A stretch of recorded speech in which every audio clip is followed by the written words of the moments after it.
Welcome back to another indice video. Today I'm just going to be breaking down this US30 trade on a 1 minute time frame that I took. It's a 1:3 risk to reward ratio, and there's a few things that I'm going to touch on: liquidity and market placement. So usually when you come to the market, I came around 10 minutes before London Open, which is around here. So the first thing that I saw was this channel being created. So when this channel is created, let me just get down this.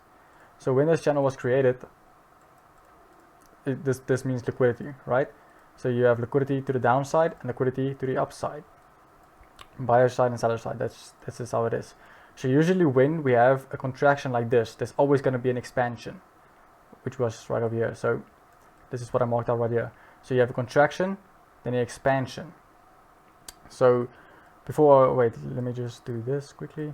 So before I thought about selling, I was actually going to buy, because we had this little wick over here just by market open. I thought that, okay, you know what, we took out the liquidity and now we can continue to the upside, because we took out liquidity, we came back down to fake out some of these buyers to continue the trend actually to the upside. So I was waiting on buys at this support zone right here. So this is not a supply zone, demand zone. This is a support zone. I will show you the differences between supply, support, resistance, all that things in a later video.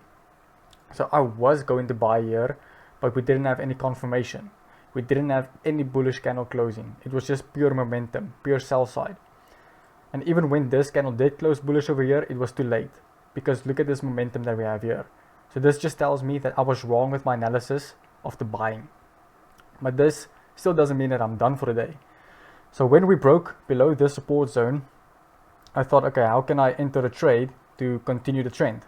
And then I was like, okay, you know what? Break and retest. Simple as that, break and retest trading strategy. So like I said, we had this contraction right here, we had the expansion, and we came back to it. This is what I drew up here. Now this is not a channel going down or whatever, this is just a normal. So I was thinking, okay, you know what, if we can come back to this zone, I'm going to take a trade, only if we close a bearish candle.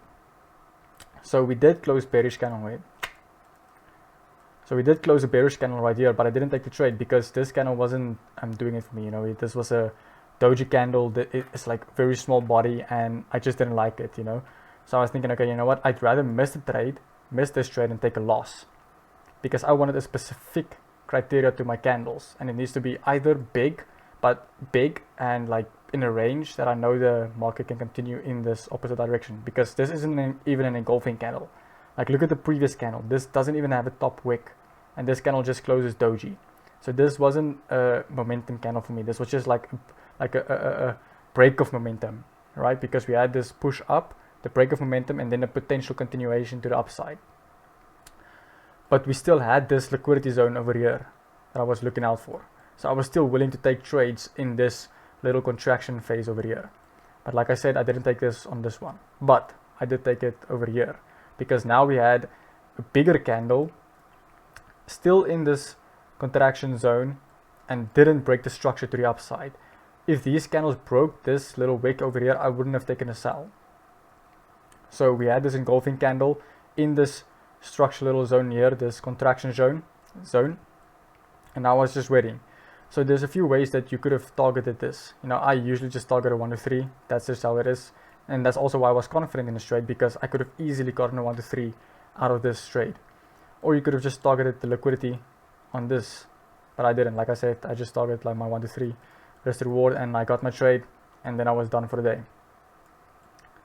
So the key takeaways, like I said, is the liquidity zones. You have liquidity, you had liquidity that was created, liquidity being taken out and taken out over here on these channels. So we didn't have the buy, but we still managed to get a sell to continue the momentum of this original trade. Now, because we are technical analysis, you will never always be 100% right. There's going to be days that you're wrong, and I was wrong on this day, but I was still right because I didn't take a trade. I was waiting for my candles to form, it didn't form. So after this, I just thought, okay, you know what, maybe we're going to continue this bearish movement, and then we did it. So this was just a simple break and retest, trade. And that's just all it is. Now there's a lot of things that I can teach and a lot of things that I want to do, but this is just simplicity. This isn't some sort of like Wyckoff or demand supply zone. This was literally just a break and retest in some sort, combined with liquidity, how the wicks formed and why the buys weren't valid, because the momentum and we didn't close bullish at this support. Now in my next video I will explain to you guys the difference between support, resistance and supply and demand, what the key differences are between those.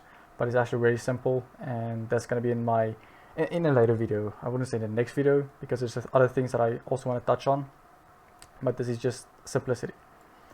If you guys want to watch my profits, I post my profits on my Instagram stories. You can just go to my Instagram. I'll link it in the description below, and take care and have a nice day.